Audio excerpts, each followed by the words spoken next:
Not too long ago, I was standing with literally nothing to my name. All I had was a bankruptcy notice in my hand and a cold, hollowing feeling in the pit of my stomach. The floor of my entire life had just been ripped out from underneath me. It really felt like the end. But in this video, I'm going to walk you through the exact financial steps I took to go from that rock bottom moment to where I am today in a place of complete financial freedom. This isn't a story about getting lucky. It's not about some secret get rich quick scheme. This is the raw, unfiltered story of how I clawed my way back, one small decision at a time. It's about rebuilding not just a bank account, but a life. And the most unexpected part, the strategies I used are available to absolutely anyone. You don't need a fancy degree or a special inheritance. You just need to decide that your lowest point isn't the end of your story. So if you're feeling lost, overwhelmed by debt, or just thinking there's no way out, stay with me. Because I am living proof that bankruptcy isn't a life sentence. It can be the beginning of your real wealth building journey. Before we get into the how, I think it's important to talk about the why. How does someone even end up in a position where bankruptcy feels like the only choice? For me, it wasn't some single catastrophic event. It was a slow burn, a perfect storm of bad decisions, unexpected life events, and a total lack of financial education. My story probably sounds familiar. I had a decent job and I was paying my bills, but I was living right on the edge without even knowing it. I was financially fragile. I had a credit card for emergencies, which quickly became conveniences. And pretty soon, it was just an extension of my income. I financed a car that was a little too expensive, telling myself I deserved it. I was making the minimum payments, thinking I was managing, but really, I was just treading water in a rising sea of interest.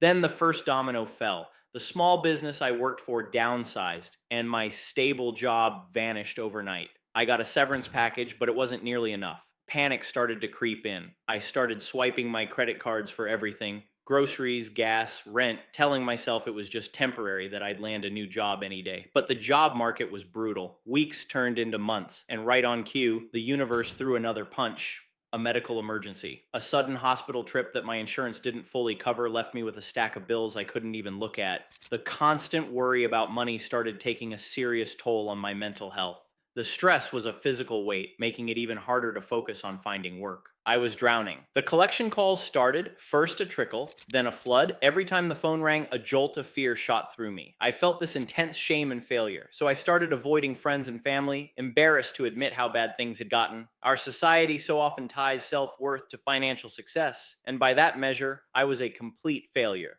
The final straw was an eviction notice. My landlord couldn't wait any longer. I was out of options. The decision to file for bankruptcy wasn't made lightly. It's a serious step, and something you should absolutely discuss with a legal professional. For me, after getting that advice, it felt like admitting defeat. But in reality, it was the only move I had left. It was a choice between continuing to drown or grabbing the only life raft in sight, no matter how much it hurt my ego. And that's the honest truth of how I ended up with a legal document that wiped my financial slate clean, but left me feeling more broken than ever. The weeks right after the bankruptcy discharge were strange. The collection calls stopped, which was a relief, but a new kind of anxiety moved in: a quiet, profound sense of nothingness. I had no debt, but I also had zero savings, zero credit, and zero assets. I was at absolute zero. My rock bottom moment, the one that's burned into my memory, wasn't some big dramatic scene. It was small, almost comically pathetic. About a month after everything was finalized, my favorite pair of shoes, the only decent pair I had, finally gave out. The sole split right down the middle. I remember staring at them. A simple problem that a year ago would have been a quick online order, but now it was a mountain. I went to a discount store and found a cheap pair for maybe $15. I opened my wallet. I had $7 and some change. I stood there in the shoe aisle under those harsh fluorescent lights, and I just broke. It wasn't about the shoes, it was about the complete and utter lack of control. The humiliation of not being able to solve such a basic problem.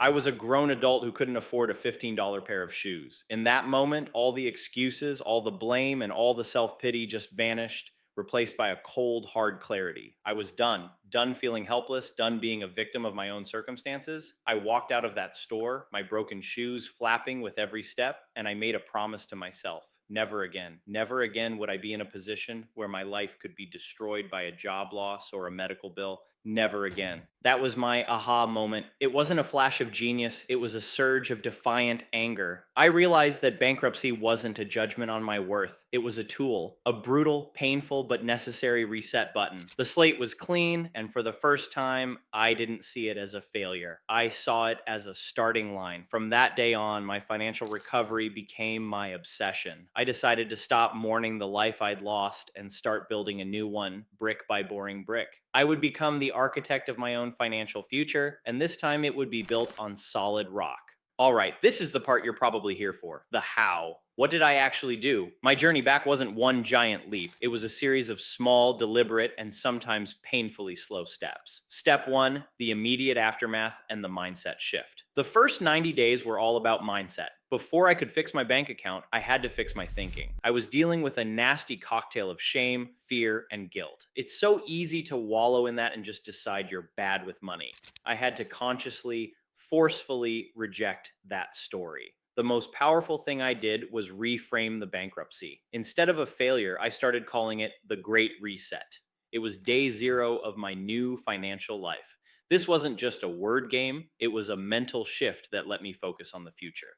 Next, I had to embrace my own ignorance. I had to admit I knew next to nothing about real personal finance. My old strategy was earn money, spend money, hope for the best. That had to change. I declared war on my own financial illiteracy. I read books, watched YouTube videos, and listened to podcasts during my commute to temp jobs. I treated financial education like a second job because my future depended on it. Finally, I had to learn patience. I knew this wasn't a quick fix. A bankruptcy can stay on your credit report for 7 to 10 years, depending on the type, but I learned its impact fades over time, especially if you're building a new positive history. I had to accept this was a marathon, not a sprint. It's also important to remember that bankruptcy laws can and do change, like the proposed Consumer Bankruptcy Reform Act of 2025, so always check the current rules for yourself.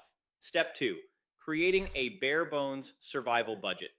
With my head in the right place, it was time for action. The very first step was getting total control over every single dollar. I created what I called a bare bones survival budget. Forget the popular 50, 30, 20 rule you hear about. I didn't have room for wants. My budget was more like 95-5-0, 95% for absolute survival needs, 5% for my sanity, and a big fat 0% for everything else. I got ruthless. I printed out my bank statements and went through them line by line. Every subscription was canceled. No streaming, no gym, no daily coffee. Eating out was gone. I slashed my grocery bill by planning every meal, lots of rice and beans, and using budgeting apps to track every single penny. This was about more than just saving money. It was about changing my relationship with it. For the first time, I was telling my money where to go instead of wondering where it went. I identified my 4 walls: food, utilities, shelter, and transportation. That's all that mattered. It was humbling, but it was also incredibly empowering. It proved I could live on far less than I thought and built the foundation for everything that came next.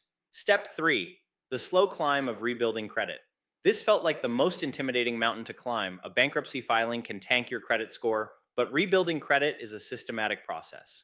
My first move was getting a secured credit card. This is probably the most powerful tool for anyone in my spot. Here's how it works. You give the bank a security deposit, say $200, and that becomes your credit limit. You're basically borrowing against your own money, so it's low risk for the bank.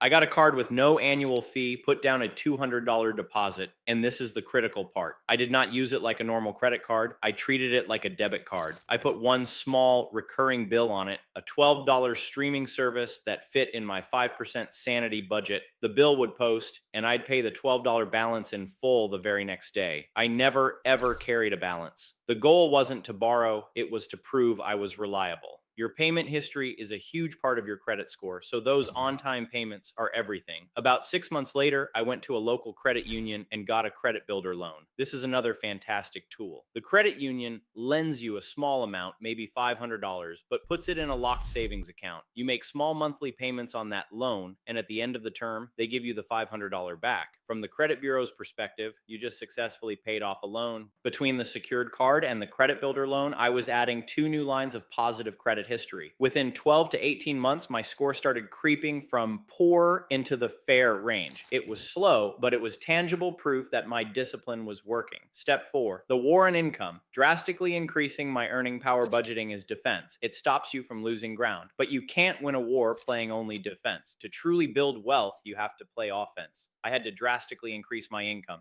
There's a limit to how much you can cut, but there's no real limit to how much you can earn. This became my new obsession. I had landed a full time but low paying job that covered my four walls. On evenings and weekends, I threw myself into the gig economy. I delivered for DoorDash and Uber Eats. I took on small data entry jobs on freelance sites. I answered ads for help with moving and yard work. It was exhausting. There were nights I'd come home bone tired, smelling like pizza, and wonder if it was worth it. But then I'd look at the extra $50 or $100 I'd earned, and I knew it was. At the same time, I focused on making my main job pay more. I identified in demand skills in my field and used free online resources and low cost courses to learn them. My goal was to make myself so valuable that my employer would have to pay me more, or another one would. This two pronged attack, side hustles for immediate cash and upskilling for long term growth, created a gap between what I earned and my super low expenses. For the first time in my life, I had a real surplus. That surplus was the seed from which my entire financial future would grow. Section 4, from survival to stability, the emergency fund.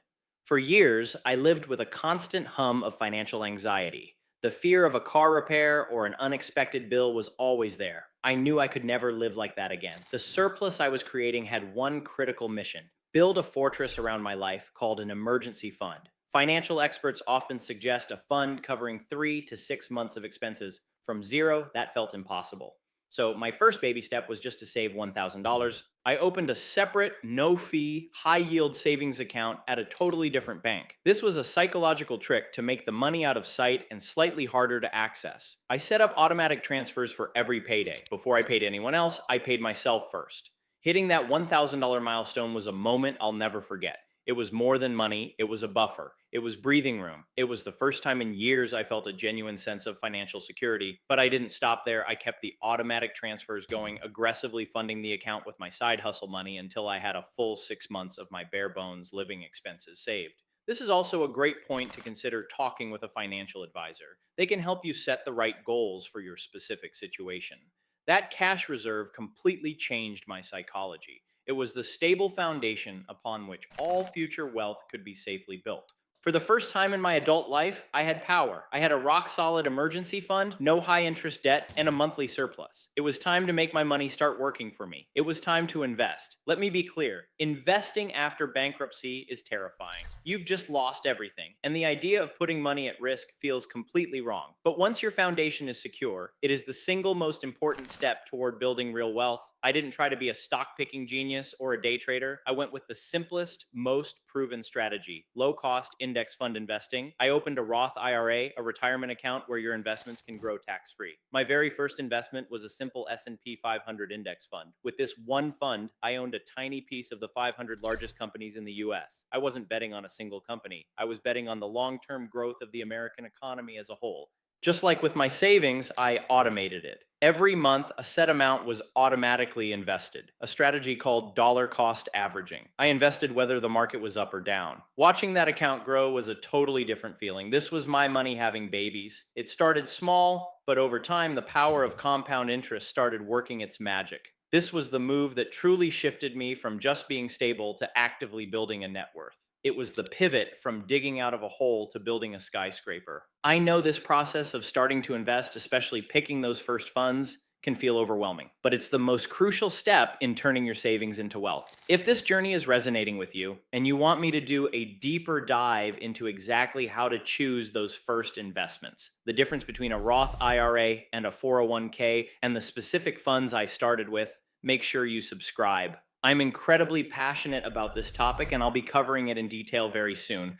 So, after all those years of ruthless budgeting, endless side hustles, and disciplined investing, where am I now? Today, my financial life is unrecognizable. I went from a negative net worth and a bankruptcy on my record to a comfortable six-figure net worth.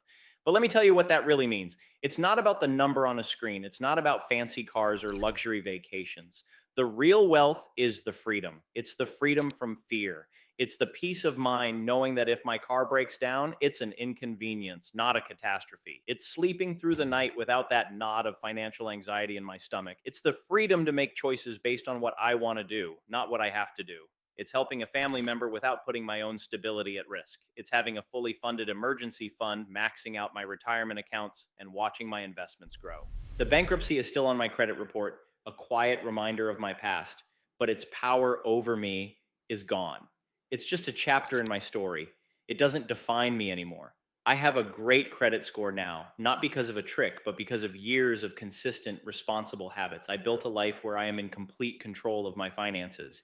And that feeling of security and empowerment is worth more than any amount of money. If you take one thing away from this video, let it be this. Your lowest financial moment does not have to be your final destination. My journey wasn't about a secret formula. It was about simple, repeatable steps. I changed my mindset. I seized control of my spending. I rebuilt my credit brick by brick. I increased my income and I invested consistently over time. Each of these steps might seem small on its own, but added up over the years, they created a momentum that completely transformed my life. Bankruptcy felt like an ending, but it was the catalyst I needed. It forced me to learn the lessons I had been avoiding my whole life and gave me a burning desire to never be in that position again. I know if you're in a similar spot, it can feel hopeless. The shame can be paralyzing, but I am telling you, it is possible to rebuild. It takes patience, discipline, and a belief in yourself that's stronger than your belief in your debts. So I want to ask you a question, and I'd love for you to answer it in the comments. What is the one very first step you can take today to move toward your own financial reset? Maybe it's just tracking your spending for a day.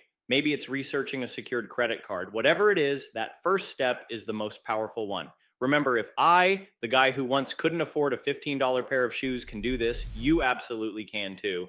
Thank you for letting me share my story.